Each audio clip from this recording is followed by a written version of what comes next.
अस्सलाम वालेकुम। इंसाफ की फराहमी और इंसाफ का हसूल जमहूरियत को जमहूरियत बनाता है, वरना बादशाहत में बादशाह हुक्म देता है जाओ ये वाला काम करो या ये चीज मेरी हुई, नहीं तो तुम्हारा मानो मेरी बात, नहीं तो तुम्हारी गर्दन उड़ा दी जाएगी। आमरीत में आमिर कहता है हम जिसके ताबे तुम उसके गुलाम, तुम्हें यस्सर कहना पड़ेगा वरना नताज भुगतने के लिए तैयार हो जाओ। तो जमहूरियत का जो हुस्न होता है, जमहूरियत को जमहूरियत बनाने के लिए इंसाफ की फराहमी मुल्क के हर बाशिंदे के लिए जरूरी होती है, वरना जमहूरियत का कोई कॉन्सेप्ट ही नहीं बचता। जमहूरियत तो एक लाहासिल सी चीज हो जाती है। आज इस्लामाबाद हाई कोर्ट में इमरान खान साहब और शाह महमूद कुरैशी पर फर्द जुर्म आयद हो गई। होता है तमाशा शबो रोज मेरे आगे।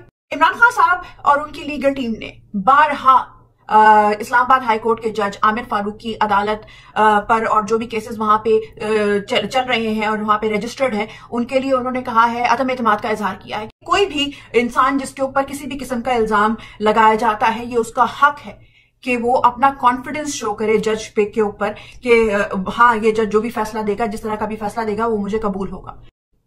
रोज एक मज़ह का खेज कहानी बनाई जाती है मनगढ़ंत कहानियों के ऊपर, जो कि लादातार केस है। उनमें से कई एक केसेस जो हैं वो जज आमिर फारूक की अदालत में पेंडिंग है।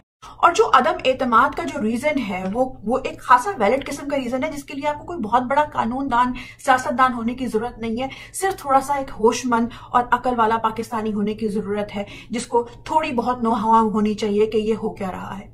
तो उनमें से कुछ केसेस के बारे में जल्दी से तस्करा करूंगी कि इलेक्शन कमीशन एक खुद ही मुंसिफ, खुद ही जज, खुद ही वकील बनके एक केस का बायस किस्म का फैसला देता है, जो कि मंजूर नहीं होता किसी को भी, और वो चैलेंज किया जाता है इस्लामाबाद हाई कोर्ट में। इस्लामाबाद हाई कोर्ट में उस केस की सुनवाई ही नहीं हो पा रही, तारीख ही नहीं मिल पा रही, तारीख ही सेट नहीं हो पा रही। और इस तारीख ना सेट होने के चक्करों में ये इतना अरसा गुजर चुका है कि अगर किसी की शादी की तारीख तय हो चुकी होती तो अब तक खुशखबरी उनके घर से आ चुकी होती, लेकिन इस कोर्ट में उस केस की सुनवाई की तारीख नहीं मिल पा रही। लाहौर हाई कोर्ट में इसको चैलेंज किया जाता है तो जी सुनने में आती है कि नहीं जी, आप इस्लामाबाद हाई कोर्ट से ना अपनी एप्लीकेशन वापस ले सकते हैं, ना ये ट्रांसफर हो सकती है, फैसला होगा तो यहीं पे होगा। लेकिन फिर वही बात, तारीख का इल्तवा। इसके अलावा टायरन वाइट केस में अगर दो जजों ने इमरान खान के सपोर्ट में फैसला दे दिया, तीसरे जज जो आमिर फारूक है उन्होंने अपना फैसला महफूज कर लिया। अब चाहे मसला जो है वो जेल में बुनियादी हुकूक की फरहमी का हो, नैब के केसेस का हो, अलकादर ट्रस्ट केस का हो, फैसले हो जाते हैं, लेकिन वो फैसले महफूज हो जाते हैं, वो फैसले सुनवाए नहीं जा रहे। क्योंकि जिस तरह का चल रहा है माहौल, जो ट्रेंड चल रहा है, उससे तो हमें उम्मीद ही है कि जो फैसला इस कोर्ट से आएगा वो आगे जाके सुप्रीम कोर्ट में चैलेंज होगा। और जो कि इनका एक पहला भी केस जो है वो जो इनका फैसला आया था 9 मई को, जब एक मुल्क की सबसे बड़ी पार्टी के लीडर को घसीटते हुए इन्हीं की अदालत के अहाते से दिन दहाड़े गैर कानूनी तौर पे बेल होने के बावजूद अगवा करके ले गए थे। आम शहरियों को जदोकोब किया गया था, अदालत के अपने अमले को जदोकोब किया गया था।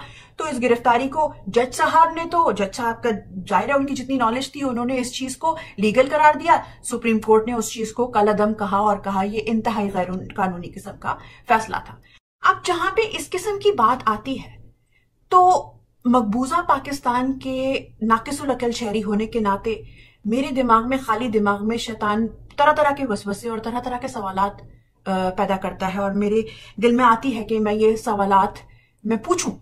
सबसे पहले तो जबकि कानून ये वाली बात कहता है कि जब तक एक इंसान जेल में है, ओपन ट्रायल उसका नहीं हो रहा, तो ये हर उस अदालत का फैसला, हर उस अदालत में चलता हुआ केस गैर कानूनी, गैर आईनी है, बल्कि मुझे तो लगता है अब तो गैर शरई भी है। क्योंकि अगर इंसाफ नहीं दे रहे, इस्लाम तो अदल और इंसाफ की बात करता है, और अगर आप इंसाफ नहीं दे रहे तो ये चीज पे गैर शरई है।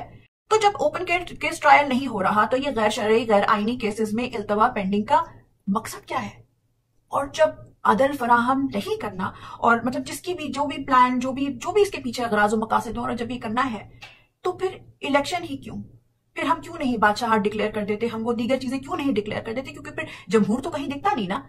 एक और चीज ये कि अगर शख्सी इख्तलाफात भी हो, मतलब आप कोई भी एक्सक्यूज कर लेना, आपको कोई बंदा पसंद नहीं है, मुझे अगर कोई इंसान पसंद नहीं है, कोई मरीज अगर मैं देख रही हूँ, मैं बोलूँ जाओ मैंने इसको नहीं देखना, इसकी एक आंख दूसरी आंख से छोटी है, किसी भी किस्म का मजाका के कैसी रीजन दे दे, लेकिन अपने प्रोफेशन की इज्जत रखते हुए, सफेद कोट की इज्जत रखते हुए मैं यही कहूंगी कि बजाय इसके कि मैं अपने प्रोफेशन पे हर्फ आने दूं और एक तमस्खर किस्म का मैं बना दूं कि कोई जो मैं फैसले ले रही हूँ या जो मैं प्रिस्क्रिप्शन ले रही हूँ उसकी कोई तुक नहीं बन रही, उसकी कोई सेंस नहीं बन रही, तो उससे बेहतर नहीं है कि मैं I take a higher ground और आई स्टेप बैक कि चलो मैं इस इंसान के साथ फेयर नहीं हो सकती, तो कोई दूसरा आके टेक ओवर कर ले और वो जो है जो भी किस्म का फैसला लेगा वो होगा, बजाय इसके कि आप अपने स्टांस पे डट जाए कि नहीं जी फैसला होगा तो मेरे ही हाथों होगा, ये मुबारक काम मेरे ही हाथों होगा।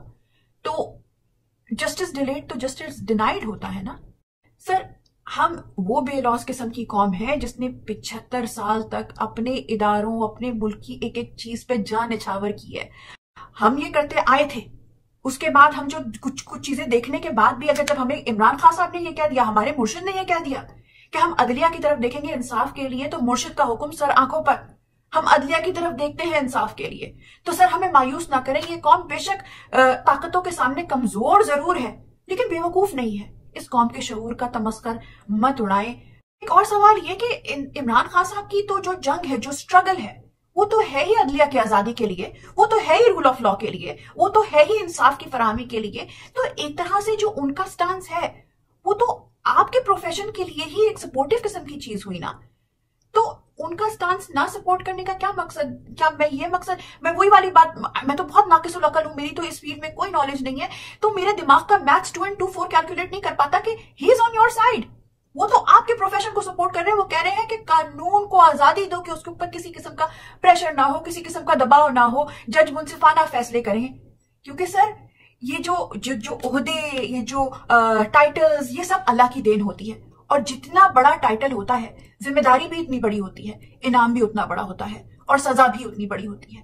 जिस तरह जो कैदी होते हैं, जो मुलजिम होते हैं, वो या जो जब भी अपने वो कोर्ट में पेशियां उनकी होती हैं, वो कुरान पे हाथ रख के जब कसम खाते हैं, हल्फ उठाते हैं अल्लाह को हाजिर नाजिर जान के, तो एक हल्फ तो आप जब अपनी पोजीशन के लिए ओथ लेते हैं तो एक हल्फ तो आपने भी उठाया होता है ना। तो खुदारा उस हल्फ की लाज रखें, पाकिस्तानी कौम की लाज रखें, पाकिस्तानी कौम को जो आपसे उम्मीदें हैं उनकी लाज रखें। और एक आखिरी बात ये कहती चलूंगी कि आज अरशद शरीफ को हमसे बिछड़े पूरा 1 साल हो गया। कल रात तक दिल बड़ा दुखी गमगीन था कि 1 साल होने को आया, बरसी हो गई, और वो इंसान और उसकी माँ आज तक जो है इंसाफ के मुतलाशी है। उस तक को, हमारे मुल्क के मोहसिन को, जिसने अपना सर कटा लिया लेकिन सच्चाई के सामने, हक के सामने वो डटा रहा, उसने अपने असूलों पे कॉम्प्रोमाइज नहीं किया, वो ना डरा ना घबराया, वो हमारी खातिर सवालात के जवाब ढूंढता रहा, और उसने काफी हकाइक से पर्दा भी उठाया। वो खुद तो मिट्टी में मिल गया लेकिन अपने खून की शक्ल में वो हमारी नस्लों पे, उसके खून का एक एक कतरा जो है वो हमारे कंधों पे बोझ है, हमारे ऊपर वो कर्ज है। अब हम उस कर्ज को कैसे उतार सकते हैं कि उसके मिशन को रुकने नहीं देना, ना उसके मिशन को रुकने देना है, ना अपने लीडर के मिशन को रुकने देना है।